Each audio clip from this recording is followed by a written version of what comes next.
Bonjour à toutes et à tous, bienvenue dans le Case en Case, je suis Loïc et aujourd'hui on va continuer ma petite série de podcasts sur mes recommandations. Donc une série qui est purement subjective dans laquelle je vais vous recommander, dans la plupart des cas, 3 ou 4 titres que j'ai fortement appréciés et que j'estime être importants, si vous aimez le genre de chaque recommandation, d'être lu. Le genre de cette semaine, ça va être les mangas musicaux.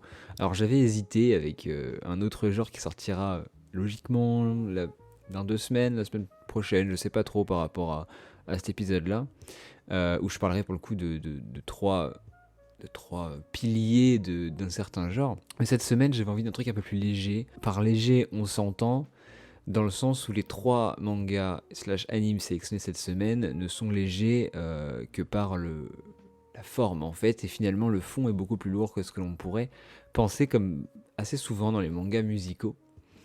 Donc j'en ai choisi 3 qui, moi, m'ont paru être une évidence, en fait, quand on parle de mangas musicaux. Il y en a un qui est facile dans mon top 5 des meilleurs mangas que j'ai lu de ma vie, et les deux autres sont assez aisément dans les meilleurs mangas slash anime que j'ai vus, qui m'ont fait ressentir des émotions et dans lesquels j'ai vraiment trouvé quelque chose de différent de ce qui pouvait se faire d'habitude. Donc déjà différent, pourquoi Tout simplement parce qu'en fait les mangas musicaux c'est assez rare finalement. Il y en a quelques-uns en anime, on a eu deux trois, voilà, les plus connus vont sûrement être cités dans cette vidéo pour le coup. Et par manga on en a eu beaucoup moins, sûrement dû à la difficulté de dessiner quelque chose qui est retranscrit d'habitude par le son. C'est assez compliqué. Hors manga musicaux, on a un manga qui s'appelle A Silent Voice qui traite de la surdité. Et c'est un manga à papier uniquement. Il y a eu un film qui est excellent aussi. Et je trouve ça assez osé de faire ce genre d'œuvre en fait où le son est censé être prépondérant dans la narration. Et là, voilà, on coupe tous ces. Enfin, on se tire une balle dans le pied en faisant ça par écrit, et finalement ça passe. Dans le cas de Silent Voice, à l'écrit, ça passe très très bien, notamment avec des onomatopées et une traduction et un lettrage fait exprès pour faire ressentir la surdité de la personne, qui d'ailleurs est un. Je vous conseille Silent Voice si jamais vous ne l'avez pas lu ou pas vu. Peut-être commencer par le film qui est un peu plus condensé et qui est très très bon, émotion garantie pour le coup.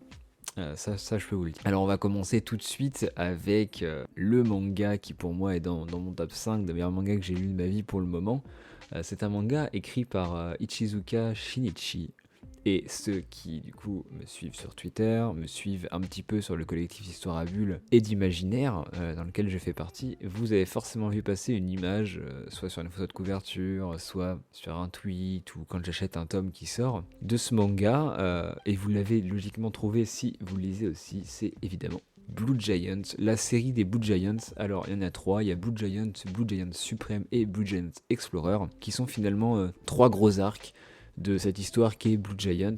Donc le Blue Giant, le nom Blue Giant vient de l'américain. En fait, un Blue Giant, c'est un prodige, notamment dans le jazz. Il y en a un toutes les 50 ans. Et ça raconte l'histoire donc de Dai Miyamoto qui va essayer de devenir ce fameux Blue Giant.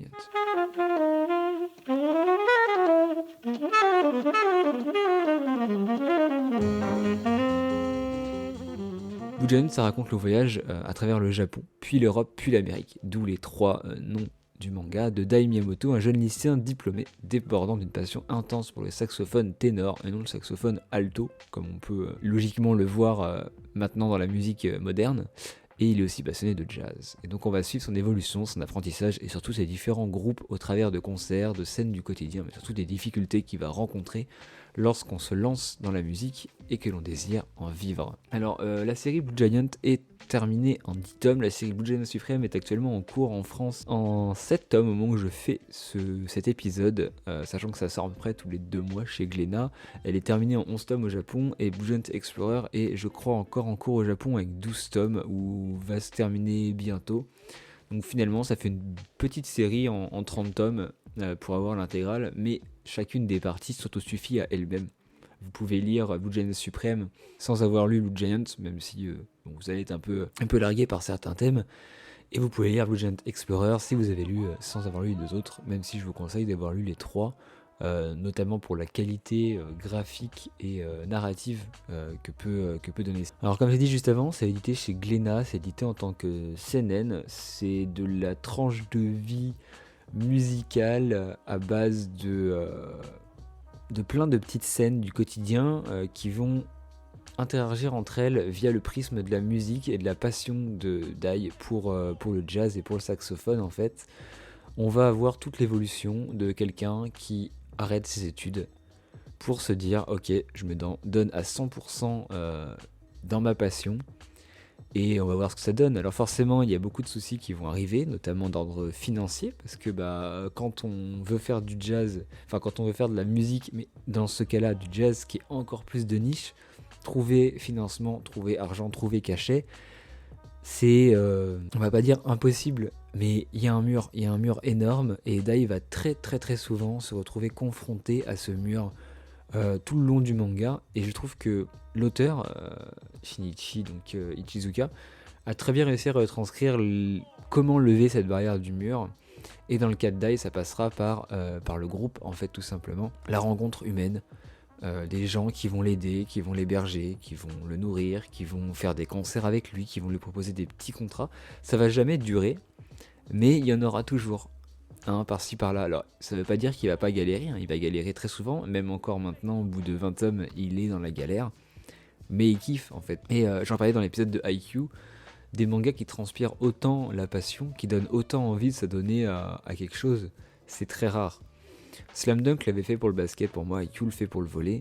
Là, Blue Giant, je vous garantis que si vous n'aimez pas le jazz ou la musique, logiquement à la fin de Blue Giant, vous allez avoir envie d'en écouter, ou du moins vous y intéresser un peu, et si vous êtes musicien comme moi à la base, vous allez avoir envie d'essayer d'en jouer. Moi, en voyant Blue Giant, en le lisant, j'ai eu envie de me mettre au saxo, d'ailleurs je pense que je vais le faire, et surtout j'ai commencé à apprendre pas mal de lignes de jazz à la guitare et un petit peu au piano, pour essayer de faire mes propres petites compos, et de ressentir un petit peu ce que ressent Dai, ça donne envie en fait. Très régulièrement dans le manga, il va y avoir des scènes où les personnages vont être eux-mêmes subjugués, eux-mêmes plein de passion, et pour ceux qui font de la musique, ils vont avoir ce qu'on a dans le sport, on appelle ça la zone, dans la musique moi j'appelle ça l'autopilote. C'est le moment où tes mains, ton cerveau se met, enfin tu te mets en pause, mais tu joues, genre en fait c'est presque inconscient, c'est tellement tu es dans le kiff du moment, dans le plaisir, que tu fais plus trop attention à ce que tu fais, et c'est par habitude, le réflexe de tes muscles, etc. Tu vas jouer ce que tu sais jouer. Alors souvent ça va être des descentes de gamme, ça va être des petites impros sur des licks si tu fais de la guitare, sur des trucs que tu connais déjà, etc. Mais c'est un peu le pilote automatique quoi. Et ça c'est un truc qui est vraiment vraiment particulier. Je pense que beaucoup d'entre vous, si vous avez une grosse passion, que ça soit le dessin, que ça soit le sport, que ça soit la musique, ça peut être les séries, ça peut être bon, il y a beaucoup de passions, ça peut être la collection, les puzzles, les Lego, ce que vous voulez. Il y a toujours des moments où vous êtes dans une espèce d'autopilote dans la zone concrètement, et où c'est votre corps qui réagit tout seul, et où vous êtes tellement dans une espèce on peut dire une espèce de transe, que vous réagissez moins à ce que vous faites, c'est votre corps qui fait tout. Et il y a ça dans Blue Giants assez régulièrement, et c'est servi par des planches qui sont magnifiques. Pour le coup, je trouve que le pari de Ichizuka a été parfaitement réussi. On arrive à ressentir une espèce d'ambiance, une espèce de musicalité qui ressort du manga tout le long. Et alors je vous fais un petit teaser, il y aura un épisode spécial Blue Giant qui sera un peu particulier comme épisode, donc je vais pas trop en dire plus là-dessus. Mais sachez que c'est un manga que je recommande moi énormément. Je pense que c'est rare de tomber sur des gens qui vont pas aimer Blue Giant. Le découpage, il est excellent. Toutes les situations du quotidien, on va s'y retrouver. C'est un manga qui est très réaliste, qui est très humain, notamment dans la confrontation entre les personnages, ou la notion d'amitié, etc., qui peut ressortir, ou tout simplement les relations humaines entre musiciens, public, musiciens, producteurs, etc. C'est excessivement bien écrit, et je pense... Alors j'ai pas encore lu Explorer parce que j'attends que ça sorte en France du coup, mais je pense que le moment où Dai va être aux États-Unis, donc berceau du jazz, il y a moyen qu'on prenne que le manga soit à son prime, qu'il ait atteint cette maturité en fait d'avoir eu les 20 tomes d'avant, qui ont permis de construire cet arc final qui va logiquement transcender un petit peu à tout ce qui a été fait avant. Donc voilà, Blue Giant, je vous le conseille très fortement. C'est chez Glénat, donc c'est assez souvent réimprimé, vous n'aurez pas trop de problèmes à ce niveau-là. Ça coûte 7,45 le tome. Et franchement, foncez-y parce que si vous avez une passion, si vous aimez la musique, ça, même si vous n'aimez pas le jazz, ça peut pas vous laisser. On passe maintenant au deuxième manga qui n'est pas un manga, enfin qui est maintenant un manga mais qui ne l'était pas à l'époque où moi je l'ai vu. Et c'est Carol and Tuesday, donc c'est un anime. Donc Carol and Tuesday, c'est avant toute chose un anime original de Shinichiro Watanabe, donc le génial créateur de Cowboy Bebop, Samurai Champloo ou le très méconnu mais génial aussi Ergo Proxy pour les plus vieux. Il raconte l'histoire de Carol et Tuesday, donc deux jeunes filles que tout oppose, vivant sur Mars, à une époque où le contenu culturel est uniquement fait par IA, donc par des machines. Carol vient un petit peu du petit peuple, travaille à mi-temps, elle fait de la musique sur son temps libre, et Tuesday, elle vient d'une riche famille et en fait est une héritière. Elle décide alors de s'associer, à cause de certaines situations, pour créer de la vraie musique, entre guillemets, donc qui n'est pas faite par IA, bouleversant alors la production culturelle de leur monde, mais pas que, et je vous laisserai découvrir un petit peu l'impact qu'auront ces deux demoiselles sur un monde futuriste, un petit peu SF. Moi c'est pour ça que j'avais regardé l'anime à la base, c'était pour ce côté SF. Franchement, j'étais sur Netflix, je savais pas trop quoi regarder, et là je vois anime musical, je fais ok, ça peut être sympa, sur Mars, donc dans un futur proche, où tout est dominé, tout est produit par la machine, l'humain n'est pas comme dans Wall-E, l'humain reste maître un peu de ses déplacements, etc. Mais les idoles en fait concrètement c'est du vocodeur tout le temps, c'est Hatsune Miku, mais dans la vraie vie, c'est comme si on avait Hatsune Miku maintenant était une vraie personne qui avait pris son rôle tout simplement. Donc c'est un peu particulier le début.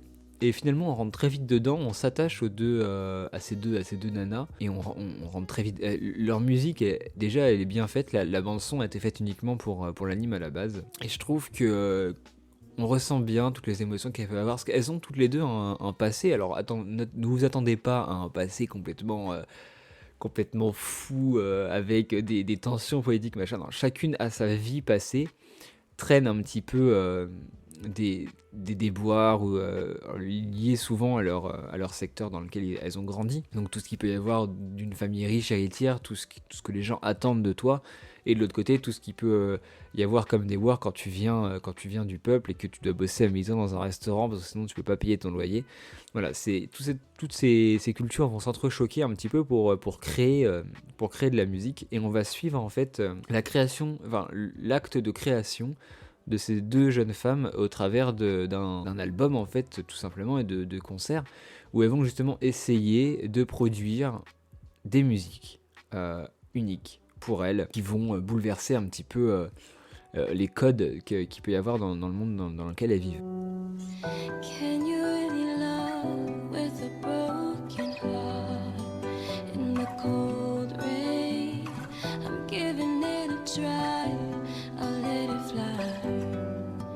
You can count me in, so when the night falls, I'll be Je trouve que l'anime est très bien fait, notamment pour le travail qu'il y a eu sur l'animation des mains. Étant un musicien, comme je l'ai dit avant, guitariste, pianiste, chaque doigt est mis à peu près là où il faut sur la corde, sur les cases, et bouge en même temps que ce qu'on entend.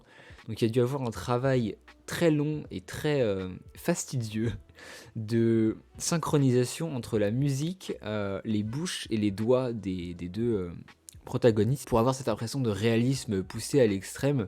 Bon, pas trop étonnant quand on voit qui a créé cet anime, donc Watanabe, qui est connu pour justement essayer de pousser un peu l'animation pour que ça soit moins standardisé comme on peut voir maintenant. A noter qu'il y a un manga qui est sorti récemment en 3 tomes chez Nobinobi qui reprend tout l'anime. L'anime fait 12 épisodes et c'est assez rapide avec une seule saison. Je sais pas si on aurait une deuxième, peut-être. J'en ai pas entendu parler, ça m'étonne. Ça peut se faire parce que il y aurait d'autres choses à dire, d'autres musiques à faire. Alors, rien que le retour sur Terre pourrait être cool. Mais en tout cas, actuellement, il n'y a qu'une seule saison et 3 mangas. J'ai feuilleté le manga, le dessin a l'air plutôt très très cool. Mais ayant déjà vu l'anime, je me suis dit, bon, on verra plus tard pour acheter le manga. Alors, c'est pas comme Steins Gate où là je me suis précipité sur le manga parce que je voulais l'avoir, parce que bon, c'est Steins Gate. Mais là, Carol Tuesday, je pense que j'achèterai plus tard. Pour le moment, c'est pas spécialement à l'ordre du jour. En tout cas, c'est un anime que je vous recommande, c'est un anime un petit peu chill. Vous vous posez, vous regardez. Le scénario est pas spécialement renversant, mais en tout cas vous allez vivre des émotions qui seront positives pour le coup. Vous allez vivre de très belles choses, et je pense que c'est le plus gros point positif de cet anime, c'est qu'on kiffe en fait. C'est pas aussi passionné que peut l'être Blue Giant, mais c'est plein de très bonnes ondes.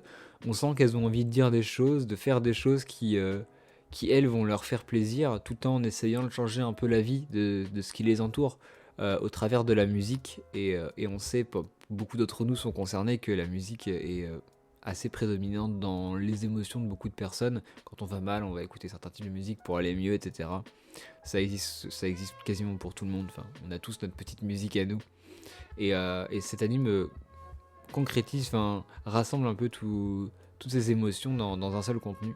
Et ça, c'est assez rare à noter, et du coup très très très très. On passe maintenant à ma dernière grosse recommandation, qui est un anime aussi, enfin que moi j'ai connu en anime, mais qui par contre est un manga à la base, un manga de chez Kiun, écrit par Naoshi Arakawa. Donc ceux qui ont lu le manga, logiquement, hop, ça a fait tilt direct. Et pour ceux qui ne l'auraient pas, il s'agit tout simplement de Your Lie in April.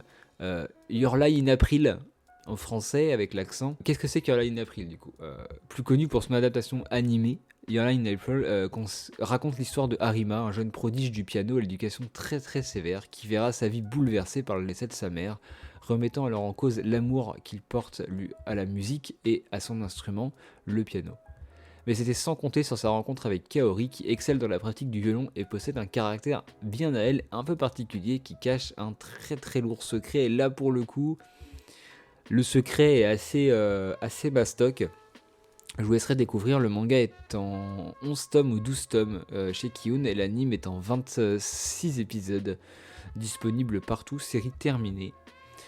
Que dire sur Your Lie in April ? Franchement, je m'y attendais pas. Parce qu'ils sont assez jeunes, mine de rien, Harima et Kaori. Et malgré leur jeune âge, ça fait partie des rares animes, des rares mangas où j'ai pu me projeter en fait dans leur caractère et dans leur façon de penser. Parce que ça transparaît pas spécialement l'âge. L'âge ici c'est juste pour situer le contexte de ok, ils sont collégiens vers le lycée, et les deux ont eu un petit peu cette éducation très sino-japonaise, vous savez, où les enfants très tôt sont mis dans une activité, la gymnastique, le piano, ce genre de choses, et vont être un petit peu poussés à bout durant des années à faire uniquement ça, à vraiment le cas d'Arima par rapport au piano, il est assez fort pour ça, où on voit un petit peu l'envers du décor d'avoir des parents qui te disent bah tu vas faire tes 6-7 heures de cours, et derrière, rentre à la maison, tu vas faire 6 heures de piano. Et tu vas devenir le meilleur pianiste. Enfin, le but, c'est de devenir le meilleur pianiste au monde. Et d'avoir cette éducation ultra sévère, de n'avoir aucune vie, en fait, autour du piano. Dans le cas d'Arima, on s'en rend pas bien compte, il n'y a pas beaucoup de gens qui en parlent. On le voit de temps en temps, il y a 2-3 films qui le font, qui l'ont fait. Et là, pour le coup, c'est un anime qui le fait. Donc, c'est très bien. Ça montre un peu l'envers du décor et la façon dont les gens sont traités, et on voit que c'est très très difficile, et on comprend d'ailleurs pourquoi au décès de sa mère c'est un véritable traumatisme pour Harima. Alors c'est pas du spoil, c'est dans l'épisode 1 qu'on l'apprend dès le début, mais il va vivre ça vraiment comme une descente aux enfers derrière ça. Et toute l'histoire en fait du manga et de l'anime va être de comment est-ce que Kaori va réussir à le faire sortir de cette espèce de spirale, pas dépressive, mais il a envie de vivre autre chose, mais il kiffe le piano en fait, il est profondément amoureux de la musique, il est profondément amoureux de ce qu'il fait. Malgré tout, tu sens qu'il a envie de vivre autre chose, mais qu'il a pas envie d'arrêter. Mais à un moment donné, il va vouloir arrêter, mais en fait, c'est dur à expliquer et à mettre en valeur, parce que c'est un truc à voir. Franchement, peut-être un peu long au début, le rythme, la mise en place de tout ce qui va se passer est un petit peu longue, notamment avec les relations entre les proches de Harima et lui-même, et les proches de Kaori et elle-même, parce que ils ne sont pas que deux, il y a des amis, il y a de la famille, il y a des connaissances, il y a des profs de piano, il y a des profs de violon, etc. Tout cohabite un peu, il y a des personnages secondaires qui eux aussi ont une éducation qui vise à les faire devenir des prodiges. Alors comment est-ce qu'ils vont réagir quand Harima qui lui était censé être le meilleur, ne le sera plus parce qu'il va abandonner. Enfin, il y a beaucoup de choses comme ça qui vont intervenir. Et c'est une série qui, encore une fois, on parle de musique, mais j'ai l'impression que c'est un peu prédominant dans les créations musicales dans le manga. C'est que c'est super humain. On revient à l'essence même de ce qui fait l'humain, la passion, le partage. et les relations entre les personnes. Et en fait, tout est décortiqué, tout est mis à mal, tout est mis à bien par moment. Et dans le cas de Your Lie in April, franchement, les émotions, c'est un roller coaster. Il y a des épisodes où vous allez être joyeux, et des épisodes où vous allez être au bord des larmes, et des épisodes où vous allez complètement chialer de joie ou de tristesse, ça dépend. Et tout ça servi par une bande son mais complètement divine, il faut le dire. Et un générique complètement mais incroyable aussi, vous l'avez forcément déjà entendu, c'est celui-là.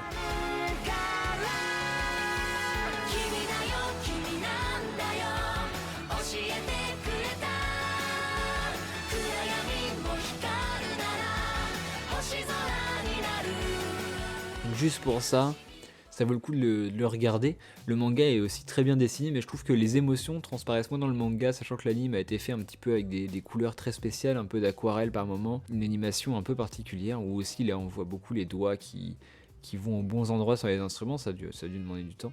C'est très très clean, et franchement c'est une expérience à avoir dans sa vie. 26 épisodes, c'est pas long. Vous lancez Netflix, ça vous prend 2 semaines, vous faites un épisode par jour ou 2. Franchement ça va assez vite. Et juste le défaut, c'est qu'avant l'épisode 12-13 à peu près, avant le milieu, c'est beaucoup de mise en place de la situation, le deuil, comment la suite va se passer, la rencontre entre les deux protagonistes, la création de leur relation finalement, qu'est-ce que ça va donner, qu'est-ce qu'ils veulent devenir, comment est-ce qu'ils vont évoluer, comment est-ce que leurs amis vont évoluer aussi, parce que forcément il y aura des triangles amoureux dans tous les sens, c'est un petit peu une ode à la jeunesse par le prisme de la musique. Tout ça pour arriver sur les 7 épisodes finaux qui sont, ça va vous marquer, voilà, je vous le dis tout de suite, si vous connaissez pas, ça va forcément vous marquer. Je pense pas que ça laisse indifférent. Peut-être le début peut laisser indifférent, mais au bout d'un moment, ça va forcément vous toucher. En tout cas, je connais personne qui a regardé en entier qui était en mode moi, c'était pas. Non, ça va pas toucher. Non, c'est pas possible. C'est pas possible. Hein. Impossible. Vous l'aurez compris, du coup, il faut regarder Your Lie in April. Et la dernière recommandation, je voulais recommander Beck parce que je kiffe la guitare et parce que Beck, c'est un petit peu un classique réédité en ce moment en tome 12 chez Tonkam. Enfin, réédité. Il était censé avoir un tome par mois, finalement, c'est les 4 premiers sortaient tous les mois, puis maintenant, on va avoir un tome tous les 2 mois ou tous les 3 mois avec les réassorts de papier. Mais Beck, c'est très très bon aussi. Ça parle plus de Beck, pour le coup, c'est moins axé musique, c'est plus axé sur l'adolescence et le passage à l'âge adulte de personnes qui vont vivre par le biais de la musique, qui vont kiffer leur passion par la musique. Et c'est super drôle, c'est super touchant, Beck, c'est assez attachant. Mais je trouve personnellement qu'on ressent beaucoup moins de choses en lisant Beck liées à la musique qu'on a pu ressentir par rapport à Blue Giant, Your Lie in April ou Carol et Tuesday. Je trouve que les pages où il y a les concerts, on est moins dedans, peut-être par rapport à l'habillage, au découpage ou au fond des planches. Par exemple, Blue Giant, il y a les notes qui sont en fond, on sent la pression. Il y a des lignes il y a des traits dans tous les sens où vraiment on sent le son qui sort. Beck, c'est moins ça. Beck, c'est des plans assez, pour le coup, bien dessinés, mais qui sont beaucoup moins vivants que les 3 autres dont j'ai parlé. Donc cet épisode arrive à sa fin, donc vous l'aurez compris, je vous recommande Blue Giant, Carol et Tuesday et Your Lie in April. Alors deux mangas et 2 animes, parce que je vais compter Your Lie in April comme les deux en fait. Si vous les avez lus ou vus, n'hésitez pas à me faire un retour pour me dire ce que vous en avez pensé. Est-ce que vous partagez votre avis avec le mien, tout simplement? Ça se trouve oui, ça se trouve non. Hein. Qui sait, il y a peut-être des gens dans ce monde qui n'aiment pas Blue Giant. Auquel cas, je vous demanderai de vous désabonner très rapidement de ce podcast. Il y en a pour tous les goûts, franchement. Si vous n'aimez pas, ce n'est pas grave. Mais moi, je pense que c'est des mangas qui marqueront forcément, surtout quand on arrive à... Quand on est un adulte qui vit d'une passion, qui a un loisir, qui a une passion, on va forcément, je pense, kiffer au moins un de ces 3 titres. Et comme d'habitude, si vous avez commencé un de ces 3 titres grâce à moi, n'hésitez pas à me le dire. Aussi, laissez les étoiles, les commentaires, etc. sur Apple Podcast, YouTube, enfin bref, là où vous écoutez Spotify, là où vous avez écouté ce podcast. Moi, je vous dis à la prochaine. C'était Loïc et lisez plein de mangas. Ciao.